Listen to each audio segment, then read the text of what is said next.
Yeah, started this and I morning to actually understand get. that. And as you go back on your thoughts about where you began in Kuwait, can you tick off the towns? Can you tick off the route for us that takes you to this point in central Baghdad? Well, we went to Al Basra first, and then through I forgot the name of that town. I can't really say it. It's Al-Danala or something like that. And then what was that? And now Zaria, and then Al-Qut, and then up to here. Do you ever think you'd be standing in the center of Baghdad? No, that's never did. I thought they would have done it a long time ago, back in the first time when we were here, but well, now we finished the job. We're going to finish it. We're going to take it to them as much as we can. Corporal, how old are you? I'm 31 years old. You have family? Negative. Just immediate family. Would you like to say anything to them? They count too. Yeah. Hey, back to everybody in Austin, Texas, man. We'll see you as soon as we can, and just hey, we're here, and we're gonna get this thing done. Thank you, Corporal. At Austin, Texas, Stephen Harris, U.S. Marine Corps. We'll talk again if you can hang with us in a moment. I think, not quite sure what you're seeing back in the U.S., but what we are seeing here in Kuwait is the split screen, Christian, between this very celebratory moment in the center part of Baghdad and maybe 2.5 miles just to the south with the Marines and Marty Savage. The gunfire continues, and at times it appears to be rather intense. Indeed it does, and we've been listening to him almost all along as we've been watching this scene further into the center. And I think you said it's about 2.5 miles distance, and it does point out how there are these pockets of resistance that we've been talking about for the last 3 weeks in various cities that have gone through, mostly unopposed, but with these, elements of resistance that were always stronger than people had predicted in the beginning. I think people have been surprised by the lack of organized resistance in Baghdad, to a great extent, the lack of organized resistance. And people are wondering what happened to all the so-called Republican Guard, the Special Republican Guard, all the sort of much vaunted security apparatus that was supposed to surround Saddam Hussein. And where is he, and what is going to be his fate? Where are the government ministers? What happened to them? I think these are all questions that certainly the people want to know in Baghdad. And as we see, there are not that many people around Palestine Hotel and in the square right now. There are about 3 people, I think, who've climbed up onto the pedestal of that statue and are doing a very difficult job of trying their best there. But on the other hand, we also saw, look, you can see what appears to be balls of fire on the small screen where Martin is. But at the same time, there are people also who are quite scared. You saw some live shots, live pictures coming out from another camera from inside the Palestine Hotel. There was a woman with her children, and this is still a delicate moment for them. It's not over. They don't know exactly what's happening. It's still in the balance to an extent. Corporal, if you're still with us, I'd like to know how much contact you've had so far with Iraqi people. Huh? Yep, there they go. Trying to reach. Yeah. Corporal Harris, you're still with us? I can hear your voice on the other end. Can you tell me how much contact you've had in the past 3 weeks with Iraqi people? We've had a lot of contact. We've been to like 5 or 6, actually about 9 different towns, and we had quite a bit of contact between them. Yeah, and the contact you had. We overpressed them. What was the exchange like? Say again? What was the exchange like? It was, sometimes it was heavy, sometimes it was light, but we just overpressed it with our firepower, and that was it. And we just we took it to them. We're going to still take it to them. Yeah, Corporal, I guess what I'm asking for is not from a military perspective, but from a civilian perspective. Well, have you had conversations? Have you had interpreters that would take the Arabic into English and vice versa? And knowing that, what were the conversations like? With the Iraqi people are the ones that are fighting. They're welcoming us here. They sit there. They try to give us flowers all the time. Of course, we can't let them near us because of these suicide bombers that are still around. But They try to give us flowers. They want to kiss us and all that. I mean, they're really happy we're here. Yeah. And what was the greeting like when you reached the gates of Baghdad? Actually, it was at night, and they really didn't want. You know, there was hardly anybody here. So, and they've been inside their houses mainly until we got to this area over right now. All right, Corporal, we continue to watch these pictures here. If the story changes, you're our eyes and ears on the ground. So listen, keep that telephone to your ear, will you? We'll be back in touch in a moment here. But the images we are watching, and the world for that matter, that are watching right now, is in the center part of Baghdad. And this statue here, erected last April 28th, on which would have been the 65th birthday of Saddam Hussein. Not long for the world now. We watched a ladder go up, we watched a rope go up over his head. I don't know how many people are gathered there at the pedestal, how many Iraqis are willing to go ahead and give that thing a tug, but we're about to find out. And if you see a number of cameras in the area, we can explain that one way.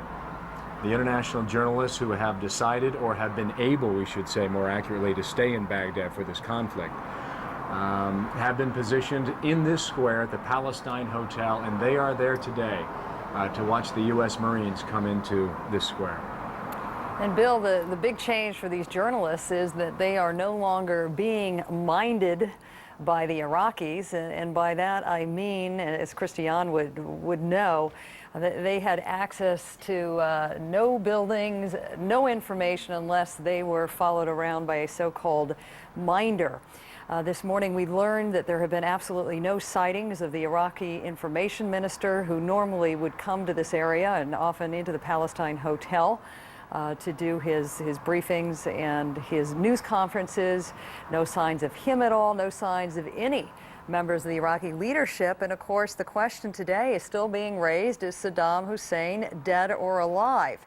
In our last briefing that we got from the Pentagon was saying they could not establish whether coalition forces were in control of the area. We had been told last night that they were not in control of the area, the Iraqis were. So the next thing that has to happen is, once coalition forces go into that Mansour neighborhood, gain control of it, then a lot of testing has to be done to determine whether Saddam Hussein was even inside that building that was hit by one of those bunker busters. You had a fascinating discussion earlier this morning with Cyril Wecht, who is a forensics expert, and I guess he was talking about the kind of testing that could be done. But Barbara Starr is telling us from the Pentagon there have been a number of people walking across that scene. They've tampered with the scene. So at this point, the Pentagon's not even entirely convinced they'll ever have proof Saddam Hussein was even in there in the first place, let alone find a body or any forensics evidence that would prove that.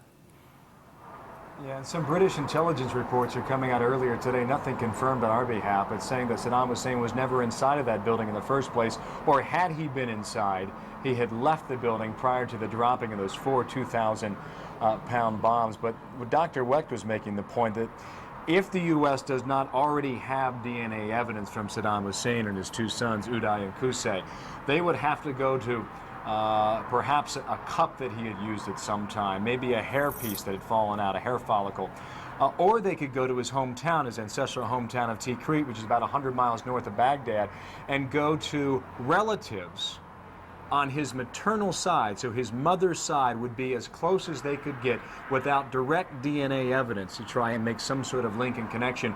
And it would not be absolute, it would not be perfect, but it would be, if nothing else worked, as close as they could get. Yeah, it could turn out to be the eternal mystery. And I think just also to point out, again, we're not sure because we're flying a little blind here in terms of what pictures are being shown on our USA network, but we've just seen here some pictures alongside this small crowd who are going to pull down the statue, they hope. Some pictures of civilians being rushed in, people wounded into hospitals. And I think we shouldn't forget that this is a war, and that there has been some civilian damage and there have been people killed, and the hospitals are reporting very great difficulties coping with the numbers of people. And it's not fully over yet, as Martin Savage has very vividly described to us. That he is. Roland Benjamin, who's been working with us, well, he's worked for the Red Cross, but he's been with us here on CNN by way of telephone many times in Baghdad. He's never left since the conflict broke out there. He reports that some of his own workers in Baghdad cannot reach certain personnel who he believes are wounded as of yesterday, which would have been Tuesday, because of the amount of firing that is still ongoing. Paula, they're taken to the statue. What happens in the end here, I think, is just a question of time. Well, it's taken the better part of 30 minutes or so to get the noose wrapped around Saddam Hussein's neck. Now, a number of these civilians going at the base of the statue. Maybe they feel that's a quicker way to take him down. You think about seminal moments in a nation's history, and I think we could probably use the word here, be it somewhat loosely, but use the word revolution in Iraq. And if you look at other countries, and when they have made pivotal points in their history, there are indelible moments that always survive. You think about that man with that big metal axe that he was taking to the Berlin Wall, with the East German at the time, the East German soldier standing on top of it, looking down as this West German was taking his axe and taking his best shot at the wall. And that's what we're seeing right now, regular Iraqis with their opportunity and their chance to take their own axe to the wall that was Saddam Hussein. I thought Christian made an interesting point, though. In spite of the crowds we're seeing at the base of the statue, there are still many, many Iraqis who have not come outside today, very much intimidated by what they see as a small band of Saddam Hussein supporters who have been dispersed through the city and who are armed and ready to act. Yeah, I think, again, the fear level is still palpable, and if I could just use some of the examples that I witnessed myself with some of the cities that had the regular and most of the irregular militia quelled, if you like, down in the south, in the British sector, it's taken a long time for the people to believe their own eyes. And part of that is because the end of the story has not yet happened. A lot of people still are worried about the possibilities of, you know, a phoenix rising from the ashes. It looks unlikely, but they're still worried. And a lot of people are staying inside, concerned not so much about the Americans coming in, but about what may be gunfights or isolated sniping and shooting counterattacks from the streets. So that's certainly what we've been hearing from people in Baghdad. And it looks like, at least in that area, we can't see, we don't know the full picture around it, but there are not that many people there. Let's bring Jay Kelly McCann into our conversation now, who joins us from our Washington bureau. Jay, or Kelly, I don't know how much of this coverage you've been able to watch this morning, but just your reaction to this incredible scene where, you know, 2 miles away at Baghdad University, the Marines are being subjected to gunfire and all-out complete engagement being described by Martin Savage. And here we are at the square across from the Palestine Hotel. And you see this, a statue of him ready to go down. You know, what's really incredible, Paula, is military visionaries a decade ago described the three-block war, which was the asymmetrical battlefield in an urban situation where on one block you had exactly this. You had a kind of a humanitarian feeling of freedom. On another block you had a pitched battle. And on a third block, yet again, you had stabilization operations. I mean, we are seeing that play out, but I'm struck by these images of seeing the very fit, muscular, strong man beating the bottom of that pedestal, and then seeing a weak person, a person get up there who was much smaller, much more diminutive, and striking away as well. I mean, this crosses all spectrums of the society there. It's incredible. As a former Marine, I'm sure you have some interesting reflections on what we are watching unfold here live. We were on the phone with Corporal Stephen Harris, who was saying that they had great concerns as they came into Baghdad about what they would be exposed to, and he said they have a great sense of relief that he's pretty much standing in the square today. Although, he said that he's very mindful of the fact that things could turn very bad. Absolutely, but in a larger sense, this goes a long way to undo the kind of anomaly that Mogadishu was, the kind of anomalies that we've seen throughout the years about terrorism. Literally, the coalition forces have met all the asymmetrical challenge, the challenges of the chemical warfare. They've dealt with that. They've encountered terrorism. They've dealt with that. There was a lot of talk about the feared Republican Guard. They've dealt with them. There was talk about their reluctance or their unwillingness even to go into the city. They've done that. I mean, this in a larger sense reestablishes the coalition's capability to go into all areas. Now, it's not without cost or casualty, but I think that it puts things on a much more sure footing, if you will. The one thing you've talked a lot about since this war started, Kelly, is the impact of the psychological warfare that has gone on, in addition to the very important work that the special ops have done. You want to share some of those thoughts with us this morning? Sure. Special operations, it was said in Afghanistan that it was a special operations war until after the campaign, if you would. They were in a traditional role. They bolstered the Northern Alliance and were used to support conventional warfare. And I think we're seeing that same kind of concept, that doctrinal approach, play out here. They are an integral part of a conventional war and just instrumental in being able to limit collateral damage and limit innocent civilians being hurt or killed. It's just the whole concept of the psychological operations, Commando Solo, much the info war that we've talked about and the effect that it's had on the population. Now seeing at least 5 Iraqi civilians there at the top of that pedestal trying to bring down the statue. Now the mystery that remains today, Kelly, is whether Saddam Hussein is dead or alive. We know that coalition forces are not, or actually they couldn't even confirm at the briefing today whether they are in control of that Mansour neighborhood that was pretty much taken out by 4 2-ton bombs, an area where it was believed Saddam Hussein was meeting with his sons. Do you have any new information on that?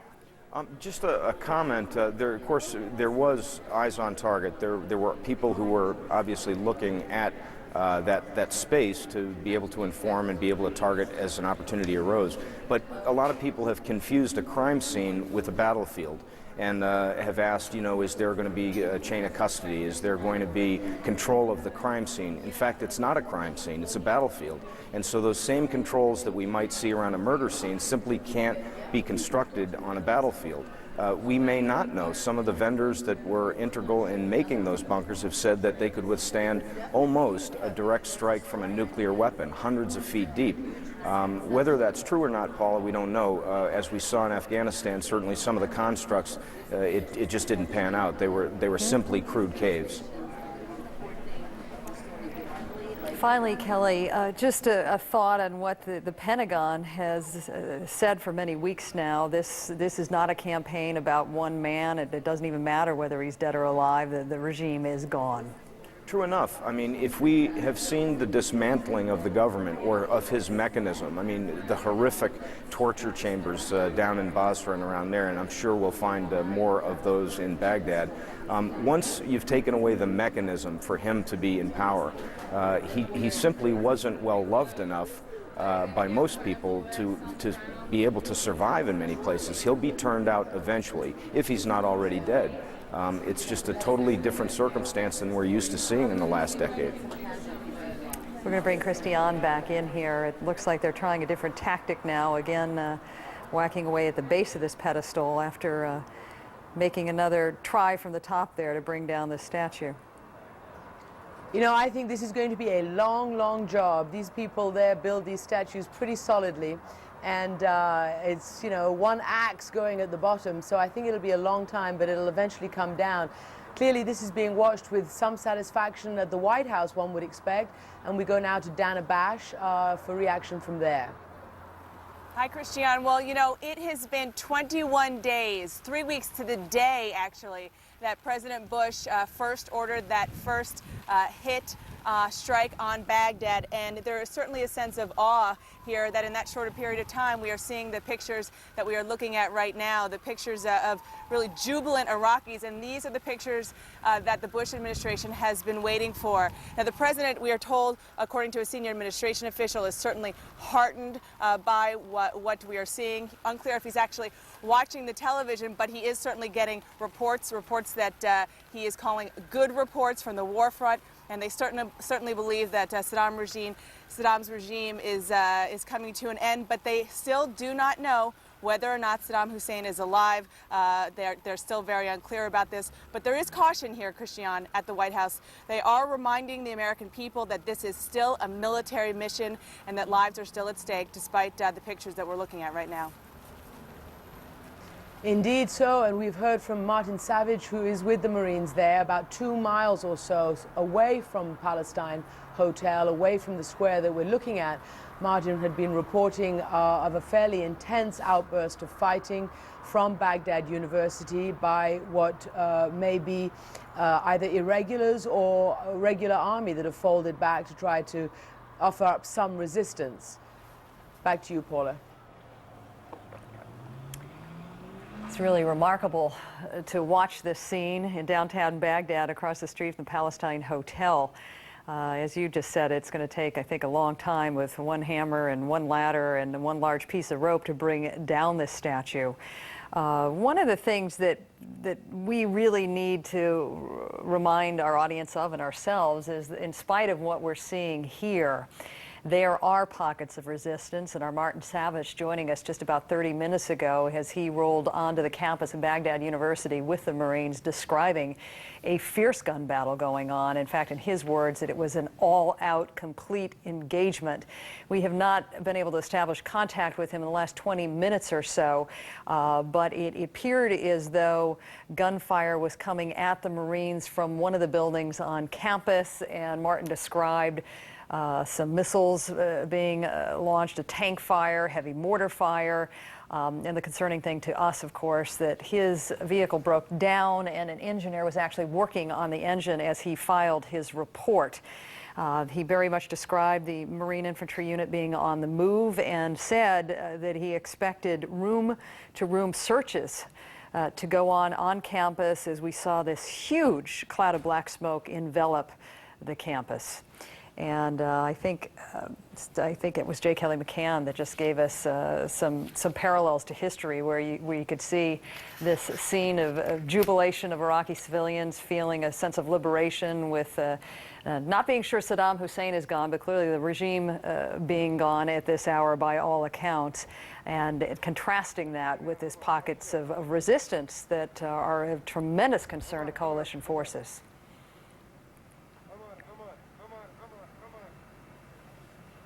We saw across Eastern Europe back in, I'm still interested in the people's reaction, because I think that is essentially the bottom line in all of this.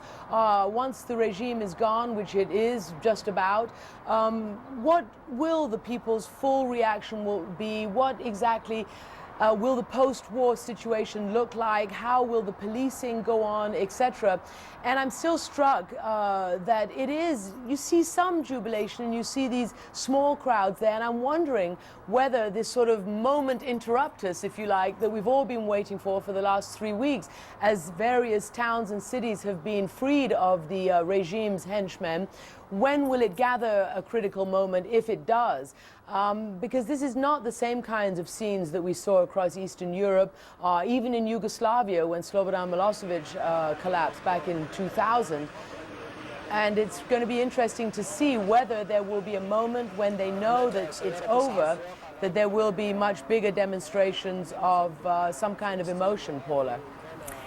Christian, for the folks that are just joining us here as we almost reach the top of the hour, 10 a.m. on the East Coast, you're witnessing dozens of Iraqis take hammers, and actually I've just seen one pick here, one ladder and a large rope to try to take down this towering statue of Saddam Hussein. at the beginning of the stages, and we've been watching this now for over 50 minutes, they started throwing shoes at the statue and then brought in some of this other equipment in an attempt to take it down. Prior to our seeing this, we saw crowds of these civilians come out. In some cases, they waved white T-shirts and white flags to the Marines that had come into this Firdos Square in the central part of Baghdad.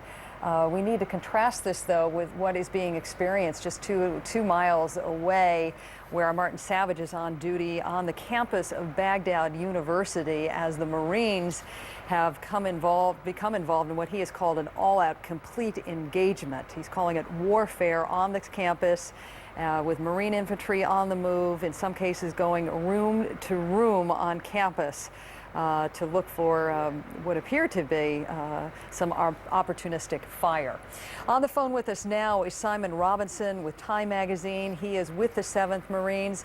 Simon, are you allowed to tell us exactly where you are physically right now? I'm on that square where you can see the statue with the rope around its neck, looking at Marines. There are a lot of, I'd say there's around 1,000 Iraqis in all in the whole area.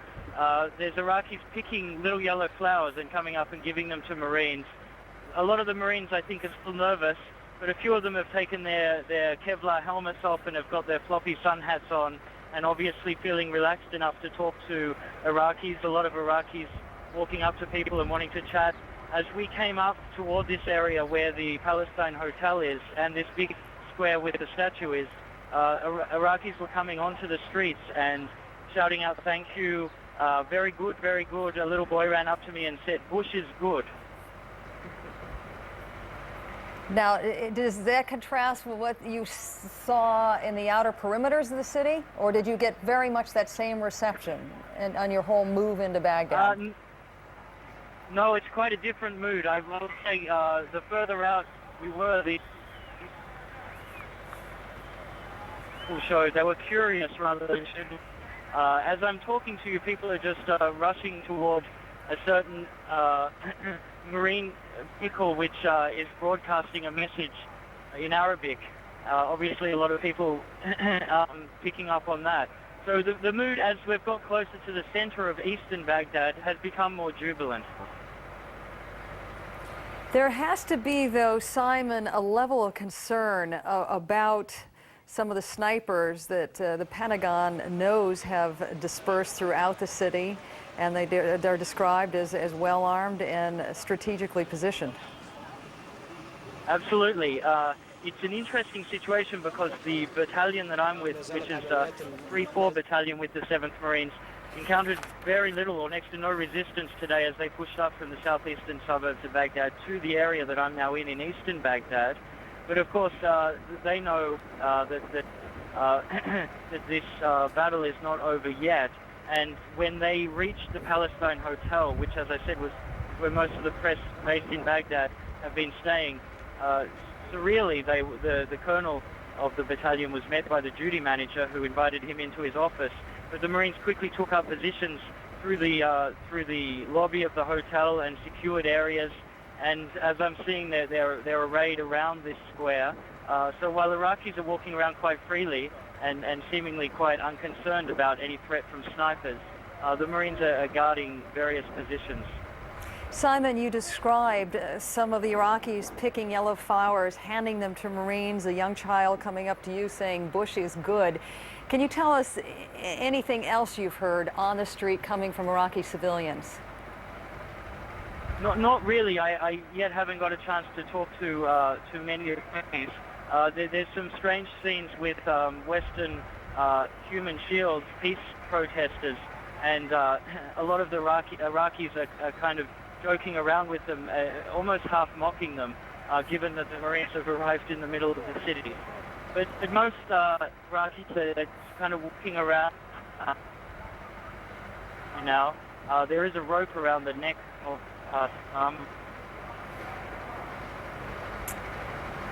Simon, you're breaking up a little. We're going to let you move about 20 yards just to see if we can get a clear telephone signal here. Are you still with us, Simon? Okay, yes. As I'm speaking to you, I just heard gunshots from. No, there's people on the outside of the Hotel Palestine, It's not used to gunshots over the last couple of weeks. They're banging down a big sign of Saddam, a metal sign, so that's what the noises that you can hear ringing out. But I see families, women walking along, holding children, and a lot of families out here just in the center of the square, having a look at this very strange scene of American military forces in their city. We were talking with a corporal who was also with the Marines, saying that they clearly didn't encounter the kind of resistance they expected. Can you give us any context for that?